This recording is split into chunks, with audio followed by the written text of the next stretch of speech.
of, like I've been saying, Charlene, man. And it just dawned on me that she been using us as pawns to try to make a comeback on YouTube since they clearly don't have anything to post about. They barely getting any views, which means they not getting any money, which isn't really my business. I really don't care what they do or don't do.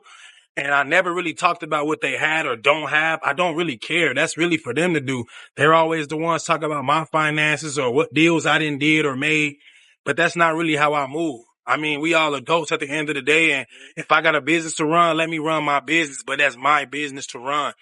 But for them to always have my name and my business in their mouth, and not even that, but my kid always in their mouth, it's just like, it's not a good feeling to know that this is the person I'm tethered to for the rest of my life, thanks to me allowing us to have kids. Because like I'm going to keep saying, if it wasn't for me, we wouldn't have these beautiful twins that we do have. So honestly, I really wish she would wake up and realize that she's really targeting the one person that gave her life. Because in her tunnel, there's no light. Her kids are looking homeless every day, just like they always have ever since we broke up for the first time ever. Every time we break up, they all start looking homeless because that's their true identity. I tried to take that out of their identity and change who they really were and try to give them peace and positive vibes. And as soon as I take myself out of the equation, they go right back down negativity lane. I don't know. The ongoing drama between CJ, SoCool, and his twin's mother, Royalty, seems to be intensifying. From Royalty's alleged claims against CJ's oldest daughter, Camari, to suspicions surrounding events from about a year ago in their old house, the situation is rife with speculation. It's important to remember that these are all just allegations and to await further clarity before drawing conclusions. In CJ's recent video, emotions ran high as he bid farewell to his daughter Camari, who is returning to live with her mom in Gary, Indiana, amidst the accusations swirling around. The tension was palpable, reflecting the complexities of their family dynamic. Okay, look, when we go get Camari, we got to take her to the airport, okay? Airport? What airport is? We taking her to the airport so she can go home so your mom and sister stop messing with her. Okay. No, I don't live with D-Lo. I also saw some things about Camari going back to Gary, and yes, she actually is. And the biggest reason is, it's not because of school. She was doing excellent out here. I was actually proud of her for completing school and getting good grades and not failing or, being this bad kid that people project on her to be. But the biggest reason why I need my daughter to be out of Las Vegas is because of the twins' mom and her kids. Every week, we are greeted by the mom and the daughter, the oldest, and it's like they just want to fight us. And clearly I'm not going to hit a woman, or I'm not going to allow my 12-year-old daughter to get out the car and start fighting in front of the police department. But after seeing what they just did this last Thursday, I don't think that we can go another week with us both being there, me and Camari, because they were a literal inch away from putting their hands on my daughter this time. And I don't like that. And I don't want my daughter to have to feel like she needs to defend me or herself when it comes to the twins' mom and the twins' sister, because that's just weird. And we are all grown. And like I said, your last time pushing that door, you sad? No. You happy? Yes. You finally don't have to worry about no more drama? Yeah, but... Are you sick and tired of their mama blaming you for stuff you didn't do? No. Would you make my kids drink toilet water? Oh, damn. Oh, yeah. Because why would I give them toilet water? Exactly. That's weird. Oh, how about when she said you was doing stuff today that you never would have do? That's even weirder. That's my sister. Why would I do that? So this is why, even weirder. Mixed with a lot of other stuff, you supposed to be getting in the fight, so you didn't get jumped today? No, okay, so look. Did they want to jump you, but they didn't? They did, but they didn't. So I went up to the girl, and then she was she started crying. I didn't know. What the heck? And this all happened at Dale Webb. Yeah. What the heck? They wouldn't survive in Maryville. Come on, Dale. There, it's a car over there. Come on. As always, with every situation that I go through, good or bad, I seem to hold myself together. But this is definitely a sad moment for me right now, man. My kid going back home because a lot of different reasons, but mainly y'all know the reason, man. I just can't keep her around all this drama. I actually thought I was saving her from the drama, but it ended up being worse out here than it was what she already was. So she will continue to come see me as she always has been. I'm never going to just distance myself from my daughter.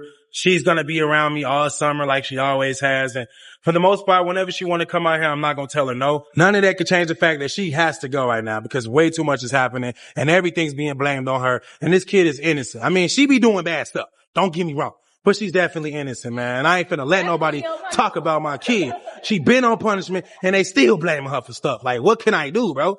Tavia, you happy you going back home? No. You not? Let me help you with your bag then, girl, since you're not happy. Ugh. Oh, I said she could come back. I ain't saying nothing about you now. Okay, that was a joke. You can bring her back if you come bring her. I'm gonna come back July. July? Don't tell them because then they might be trying to jump you at the airport.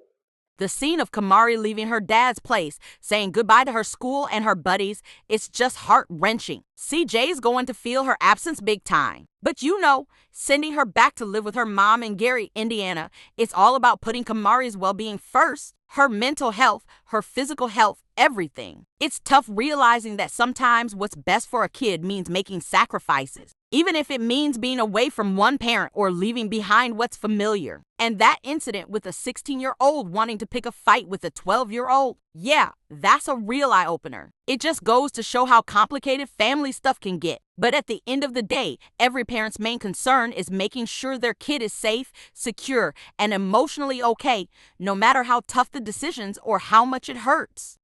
What it is with this girl, but there's no peace and positivity in her mind at all. And I just really wish the best for her, but I don't know if that's going to even help her. At the end of the day, I've been praying for them. It don't work. I've been trying to collaborate and be cool with them and squash whatever beef we got. It just never freaking works, man. And now they threatening my life. She done already recorded herself multiple times saying she want to shoot me and have me shot and make sure they don't miss this time and they aiming for my head. She done already said my daughter done did all God knows what to my other daughter. She done now started to say my girlfriend done did stuff to my kids. I'm surprised actually that she's able to even use her brain in this capacity to come up with these ideas to try to help herself get money. And every time she say my name, my brand gets tarnished. Every time I say her name, my brand gets tarnished. She doesn't have a brand. She never has had a brand. If you can remember when she tried to do some stupid event, it flopped on her with 2 tickets selling. She doesn't have a brand. She doesn't have fans. And I don't care about the haters. That's all I'm asking for is to just stop the violence, stop the negativity, stop dragging my name down, bro. Stop saying my name. Don't say my name. Don't question my kids. Don't do none of that. When my kids go to your crib, you're supposed to love them and that's it. You're not supposed to be saying, what's going on? Did this happen? And did this person do it? Like, stop putting stuff in their head. They're 4 years old. They have no idea what you're talking about. I have nothing to worry about. So stop questioning them and stop bringing this negativity to me. And for the record, I'm never going to see her again. She will never see my face again. I don't care if we got to exchange the kiss every Thursday or not. She's never going to have the opportunity to see me again. And that is really going to crush her and her kid's heart. Because honestly, they get a joy out of seeing me every week. It's clear. They be outside the car waiting like this, cracked out. I'm serious, bro. I never record. But you know why I don't record? Because I don't go with any intentions on doing anything crazy. And I don't go with the expectations of them doing anything crazy. Every week, I hope to God that there's nothing crazy going to happen. And yet, every week, they secretly already pre-recording with a story and a script made for the internet to try to get more views on a non-entertaining ass videos. Now she's saying that she's going to make sure they don't miss when they shoot at me and they're going to shoot me in my head this time. And she's basically verifying that she knew the people that did this to me the first time. And she's saying that even though they didn't complete the mission, the next set of people will. Just like I told her, I'm not afraid of bullets. I'm not afraid of her boyfriend. I'm not afraid of their goons. I'm not afraid of her. But she doesn't seem to be backing down at all. And ever since I took the life insurance policy out of her name, making her not the beneficiary of my policy if something were to happen to me, she's been on the rampage. She doesn't care what happens to me anymore. And in the end, it's all about love, understanding, and doing what's best for our loved ones. As we navigate through life's twists and turns, let's remember to prioritize empathy, compassion, and the well-being of those closest to us. Thank you for joining me on this journey, and let's continue to support each other through the highs and lows. Remember, family comes first, no matter what. Until next time, stay strong, stay kind, and keep spreading love.